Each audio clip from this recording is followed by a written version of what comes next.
Good morning बच्चों। आज कौटिल्य के राज्य और राज्य संबंधी विचारों को आगे बढ़ाते हुए ये स्पष्ट करेंगे कि किस प्रकार से कौटिल्य ने राज्य का कार्यक्षेत्र इतना विस्तृत रखा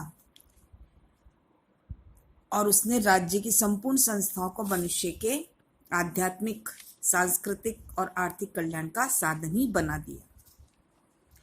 कौटिल्य ने राज्य को केवल धर्म के संरक्षण के लिए उत्तरदायी नहीं ठहराया, बल्कि उसे पति पत्नी, पिता पुत्र, भाई बहन, गुरु शिष्य आदि के संबंधों की पवित्रता की रक्षा का भी दायित्व सौंप दिया।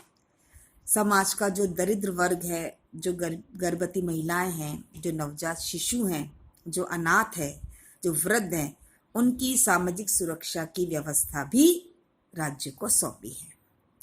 प्रजा के मनोरंजन के साधन जैसे नाटक, ध्रुव क्रीड़ाएं, नियमन और नियंत्रण का भार भी वो राज्य पर डालते हैं। इस प्रकार कौटिल्य के अनुसार राज्य को नगर तथा ग्राम में, शिविर तथा दुर्ग में उपयुक्त दूरी पर मद्य की दुकानें स्वयं स्थापित करनी चाहिए, या फिर व्यापारियों को, जो बिजनेसमैन हैं, उनको निजी दुकानें खोलने की अनुमति देनी चाहिए। जहां शासन और बैठकों के प्रबंध का प्रश्न है, सार्वजनिक भवनों में भी इसकी व्यवस्था की बात करिए और उस सार्वजनिक भवन को तरह तरह की सुगंधियों, फूलमालाओं, जल और अन्य सुख सुविधाओं के साधनों से भी उसकी शोभा और उपयोगिता बढ़ानी चाहिए। कौटिल्य के अनुसार पशुओं के वध और मांस के विक्रय के नियमों को भी लिखा गया है और इसी के साथ साथ कौटिल्य सभी प्रकार के जो व्यवसाय है, जो बिजनेस है, जो व्यापार है, उन पर राज्य के नियंत्रण की बात करी है। वे यहाँ तक कहते हैं, कौटिल्य ने अपने ग्रंथ अर्थशास्त्र में इस बात पर जोर दिया कि जो वैद्य है, गरीब रोगियों के सभी मामलों की सूचना उसे शासन को देनी चाहिए। जो सीरियस पेशेंट है, उसकी सूचना वैद्य को, शासन को, राज्य को, सरकार को देनी चाहिए। यदि ऐसी सूचना दिए बिना रोगी मर जाता है, रोगी की मृत्यु हो जाती है, तो वैद्य दंड का भागी होगा।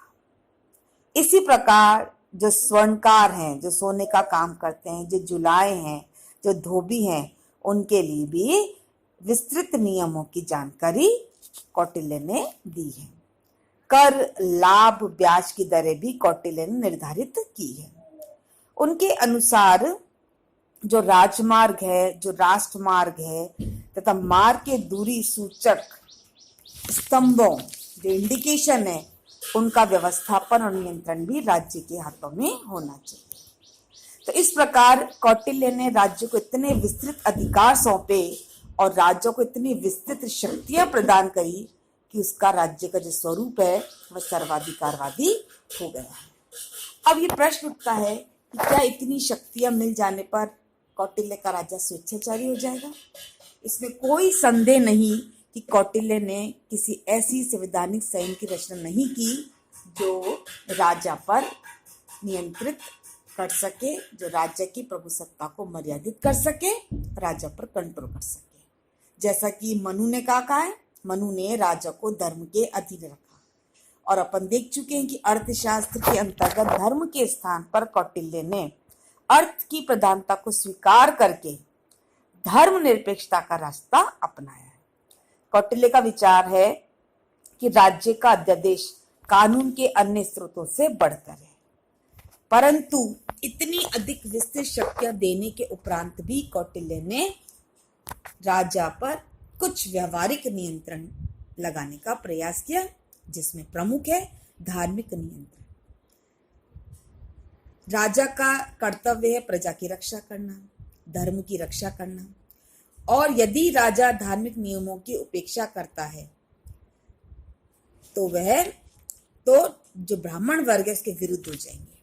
राज्य की रक्षा करने से यदि राजा चूक कर जाए तो उसके विरुद्ध जनता को विद्रोह कर देना चाहिए और उसे राजा न समझकर एक पागल कुत्ते की तरह उसका वध कर देना चाहिए, ऐसा कौटिल्य कहता है।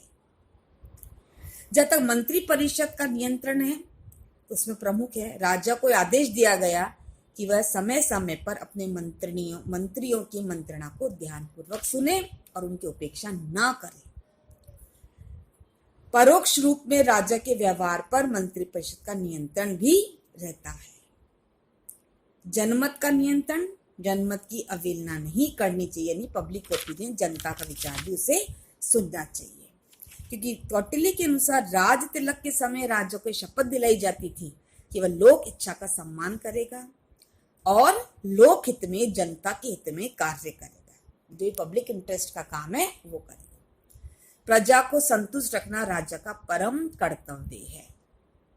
इस प्रकार इस सिद्धांत में राजा पूर्ण सत्तावादी और सर्वाधिकार वाली स्थिति में था, किंतु व्यवहार में उस पर मंत्री परिषद का, जनमत का नियंत्रण था। तीसरा प्रमुख नियंत्रण मंत्री परिषद की भूमिका, उसका रोल क्या है। जिस प्रकार रथ एक चक्र के सहारे नहीं चल सकता, उसी प्रकार राजा को भी शासन चलाने के लिए दूसरे चक्र अर्थात जो सहायक हैं, जो उसके अधीनस्थ हैं, उनसे परामर्श लेने की आवश्यकता होती है। कौटिल्य के अनुसार मंत्री सुयोग्य और परिरक्षित होने चाहिए, अर्थात परीक्षा में उत्तीर्ण होने के बाद ही उन्हें मंत्री का पद मिलना चाहिए। और जो परीक्षा के जो मुख्य विषय थे उसे प्रमुख है निर्भयता, डर से विचलित ना होने वाला व्यक्ति, सदाचार, धर्म का उसे पूर्ण ज्ञान और उसके साथ साथ उसे वह भी ज्ञान जो समय समय पर राजा को आवश्यक रूप से दे सके। शासन की आवश्यकता अनुसार मंत्री परिषद के आकार निर्धारण करना चाहिए।